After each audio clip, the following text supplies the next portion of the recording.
Good morning, internet. What's going on? What's happening and how are we feeling today? Alright, welcome to another Q&A session of Ride with Raj. And yes, I know the Q&A session is supposed to be at my house, but I'm doing it in the car.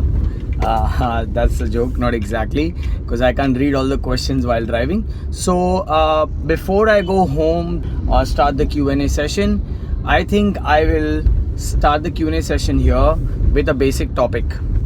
The analysis says that the maximum question I've got is, should we buy a 350 or should I buy a 500cc? I'm going to answer that, okay? The 350cc Classic and 500cc Classic, which I'm about to do the comparison soon. The main reason I'm not able to do that is because there's a particular bike which I want to review of the 500 Classic, which I'm not able to get because that person is busy, due to which my shoot is getting delayed. So I'm sorry about that, friends. I know you guys are anxious and waiting for the same thing.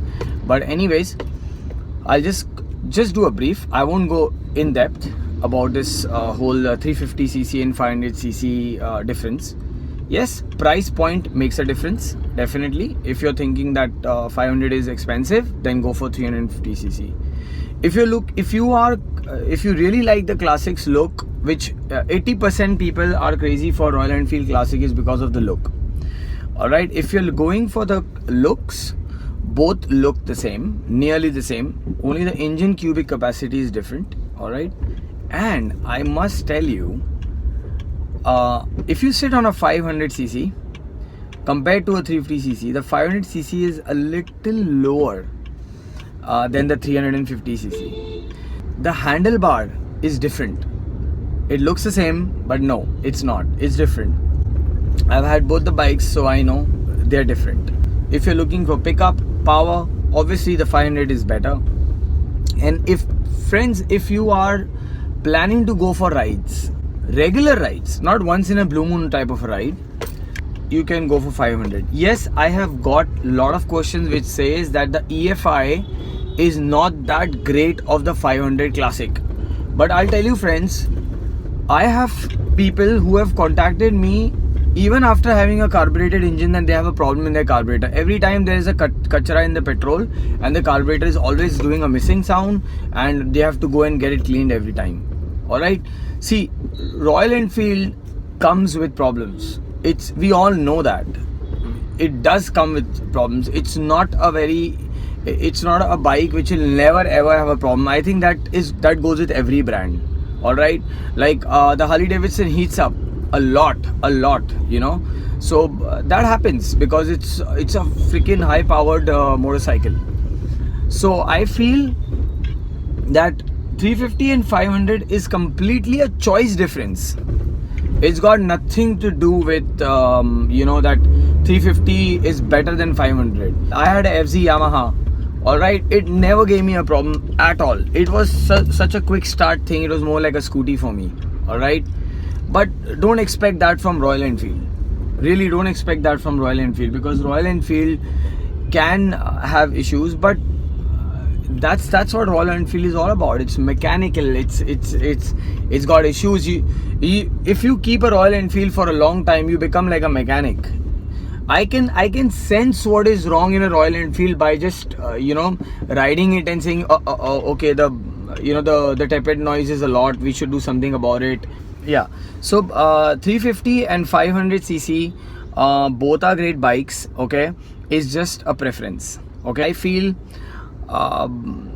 choose your bike in the Royal Enfield category as per your needs, not as how the bike looks good on the other person. Okay, he's riding a 350, so I'm riding a 500, but his bike is better, let's buy that. No, you got to have a chemistry with your own motorcycle. It's your choice.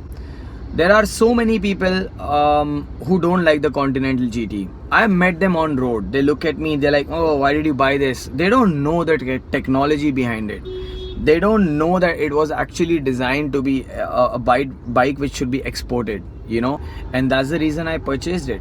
And trust me, in my Continental GT, I don't have a single drop of oil leak since 2.5 years. And that's the reason I love this bike, and I've kept this and did not sell it. So I'm not saying that all bikes leak. You have to maintain it well. You have to take care of your motorcycle because this bike needs the TLC, and that's why we do that.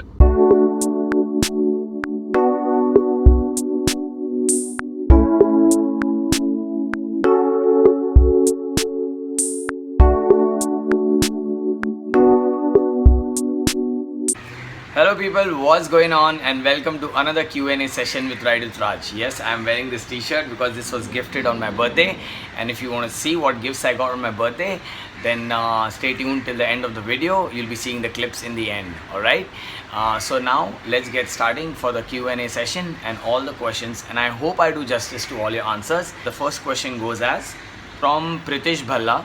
This was asked on my Q&A session, where it says, sir, I am an enthusiast. I like when they say sir. I feel 50. He wants me to compare the Himalayan with the CL500. Okay, Pritish, I cannot compare a Himalayan with CL500. I mean, if everyone wants me to do it, if I get more votes on this, I will do it. But actually, both the bikes, I'm so sorry. Because both are different genre. Himalayan is a tourer, we all know that, and CL500 is a classic style. It's a very different comparison. I am still not touching the Himalayan topic a lot, because last night, if you all guys are in the groups and stuff, you must have received, I can't disclose the name, but there is one person who has actually sent an email to Royal Enfield to give an honest review about the Himalayan after 500 kilometers of a run, where he had problems with the fork assembly, where he had problem with the engine noise, which was repaired, but the problem continued. Something with the seat as well. The seat just got destroyed or something like that. It's very famous. It's all over the social media about that.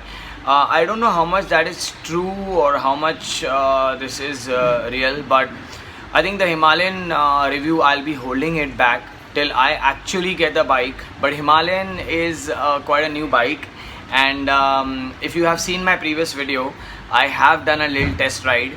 It's not a review, it was a test ride. It was just a random test ride, and I had my frank opinion about it, that I found the bike under power. I found the fork assembly thinner, like the Impulse bike. Alright, the fork assembly. So if you see the Continental forks, they are broader than the Himalayan forks. And I found that the whole bike on top is quite big framed and nicely made, but on the lower end, the tire and the fork assembly looked a little skinnier. Yes, tourers do look like that. Yes, they do, but doesn't mean that you give weak fork assembly and tires. I feel that. So I'm not too confident to talk about that right now, about the Himalayan, but I'll give it a shot in future. Alright. He's asking, good work brother, thank you Ajay.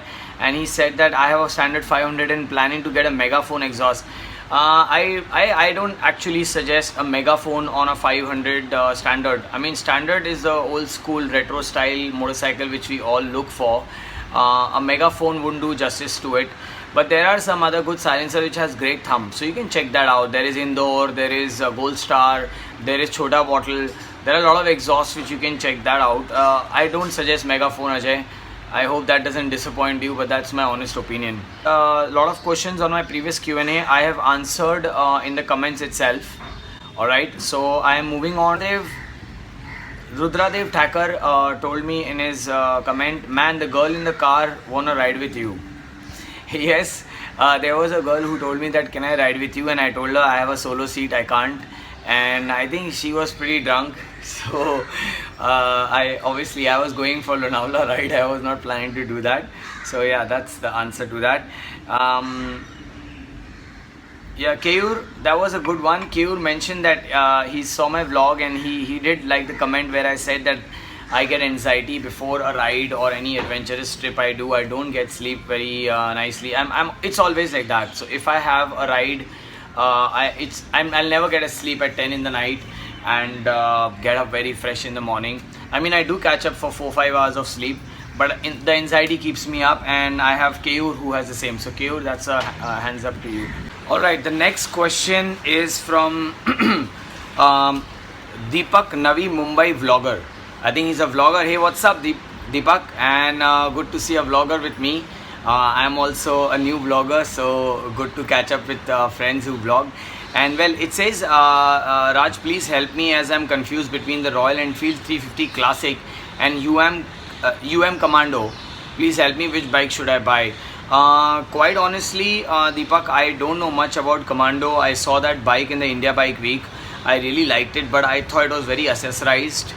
I mean, that's my opinion, alright. I'm not against Commando. It might be a great bike where it comes from, but it's just that yeah, it looks like a really nicely done built bike, but I have no idea. There are no reports.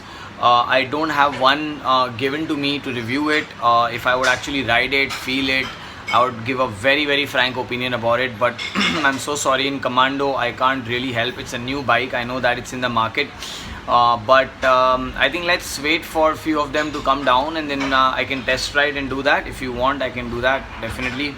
So I'm sorry about that, bro.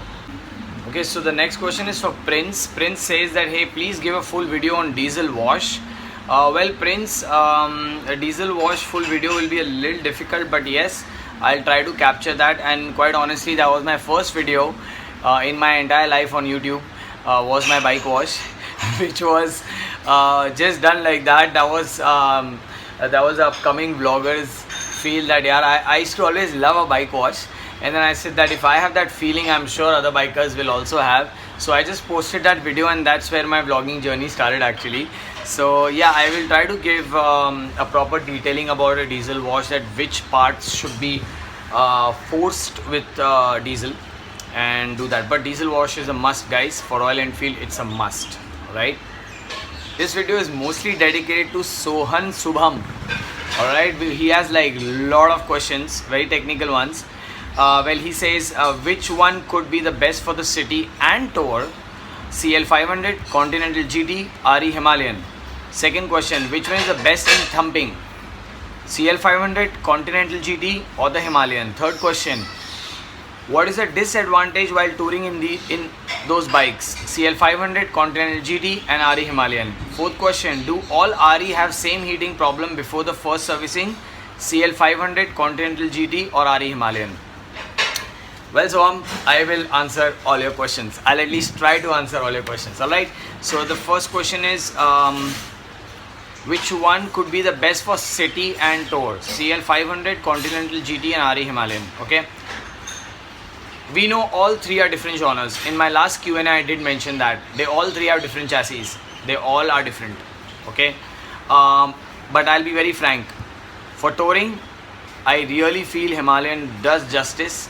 But the news which we are getting for Himalayan is a little disappointing, and due to which I am holding that thought on touring part. Okay, so that's your touring answer. For city, CL500 and Conti both can do justice for sure. If you're looking for average in the city, go for CL500, because CL500 gives a better average than Continental GT. And if you're looking for fun and just maneuvering bike here and there and chilling on it, and you feel that Conti is a very nostalgic bike, it's retro, it's a real cafe racer. If you like cafe racers, like I like cafe racers, and that's the reason I ride that, so then you can go for Continental GT. Okay, so the question number 2 is, which one is the best in thumping? CL500, Continental GT, or RE Himalayan? I'll tell you something very honestly, guys. I'm not being biased. The 535cc has really a better thump than any other bike, and I'll tell you something, keep a Continental GT next to any Classic or any Thunderbird or any Himalayan, and here, does the engine make more sound or the exhaust? You can see the difference. In the Continental, the engine makes less tepid noise, and in Classic and Thunderbirds, I've heard the engine doing tuck tuck tuck tuck and more of the tepid noise. But that's what my opinion is, because I have ridden with all these guys, and I had Classic too. I could always hear the engine noise more than the exhaust, but in my Continental GT, I hear the exhaust and the engine are very smooth and nice. I'm not being biased, but I'm being honest. This is my answer for your question. Okay. What is the disadvantage while touring on those bikes? CL500, Continental GT, and RE Himalayan. Okay, as I just mentioned about your question number 2. No, your question number 1 is very similar to this. So I did say that Himalayan is much more advantage because it's a high raised handlebars, very straight sitting, and you can put a lot of luggage on the bike. Even the pillion is comfortable, so it's like a touring bike. Only thing is the review is not that great till now, and that's why I'm not voting for that and saying that Himalayan is the best touring bike. I don't think so yet. Well, disadvantage is that the review of Himalayan, the disadvantage of Continental GT. Well, lot of people think Continental GT will give a little backache on long rides. I told you guys I've been to Goa, Nasik, Pali, Pune, a lot of places here and there. I always took my Continental GT. I never had a back problem. You know what you can have? You can have a lot of pressure on your arms. So there's a myth, because I'm riding that bike since more than 2.5 years now. People think there's a back problem. No, you see my Continental GT review. I have mentioned how the posture of how to sit on the bike and how to keep your back straight and arched. Even when we go to the gym, we are supposed to keep our back straight and arched, right? So it doesn't hurt, right? It won't hurt. But yes, on your palms and on your hands, you have more pressure, because that's what cafe racer is all about. But if you want to make some strong arms, then I think you should. That's a joke. Anyways, so yes, that is one thing where you can get a little pressure on your arms after a long ride. Okay, and well, disadvantage of CL500 for touring. Disadvantage of CL500 touring, maybe change your handlebar. Like a lot of riders are doing that. In fact, if you see my Lonavala ride, Jussie on the CL500 has a different handlebar. The reason he did that is for that only. So that's kind of a disadvantage I feel could have. Then coming to question number 4, is do all RE have same heating problem before the first servicing? CL500, Continental GT and RE Himalayan. I never think REs have heating issues. They heat up. I think if you sit on a Harley Davidson, you'll be surprised. You will be really surprised. You actually, when I took a long ride on it, I really felt there's a chimney below me. So yeah, engine's supposed to heat up. So that's there. I mean, not overheat. Overheating is a different thing, right? So let's not forget, heating and overheating is two different things. So that's your answer. So yeah, Sohan, this was the answer for you, and I hope I did justice. And let me know if this was cool. All right. Okay. This question is very, very interesting. It says it's by Praveen Kumar Singh. Okay. Cheers, Praveen Kumar Singh, with a coffee. It says, भाई कभी video Hindi में भी बना लिया कर, video सिर्फ अंग्रेज़ों के लिए बनाते हो. You know, he says that. And then Sri Chekutan also mentioned, because everyone here doesn't know Hindi, bro. But I just want to let you know, Sri Chekutan, you replied in English. Okay, first thing. Second, Praveen Kumar, this is for you. The reason I don't do videos in Hindi is because my videos are also seen in certain countries where people don't know Hindi. Alright, and English is a universal language now. Alright, the whole world's learning English, even Japan. You know, I work with a lot of Japanese. You know, that's my primary work.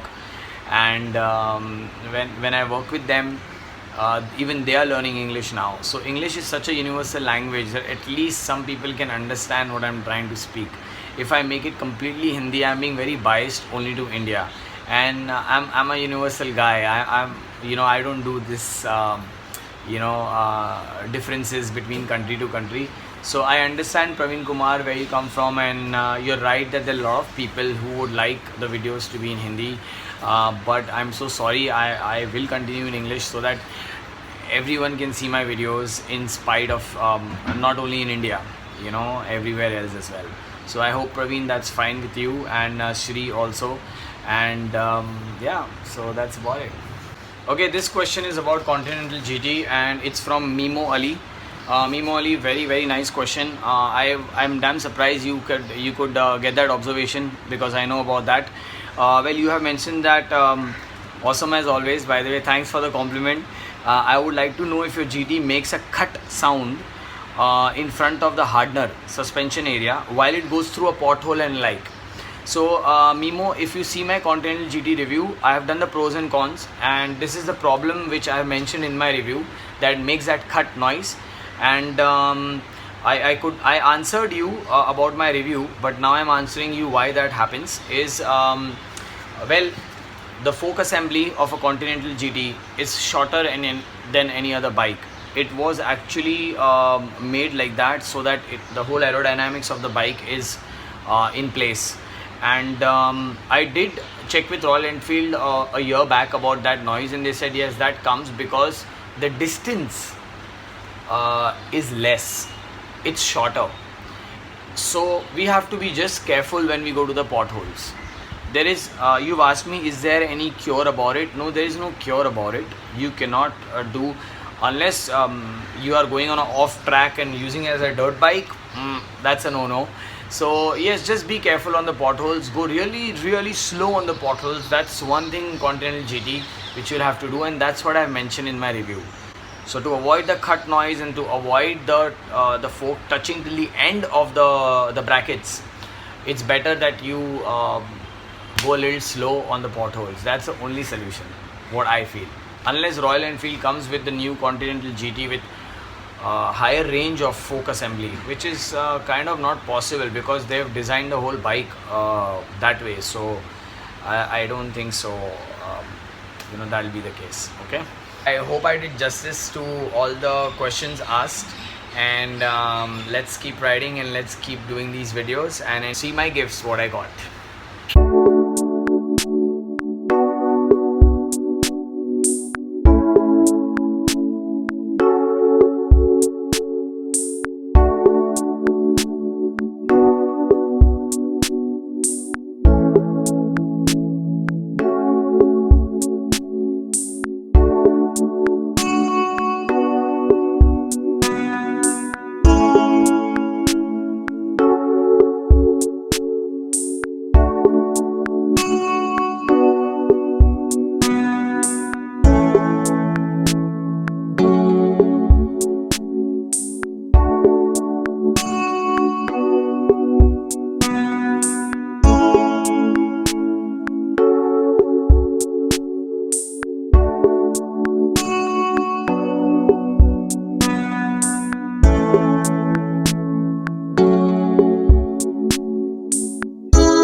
Yeah, so please subscribe to my channel and please share my videos and make this family bigger, and I hope you keep enjoying my videos.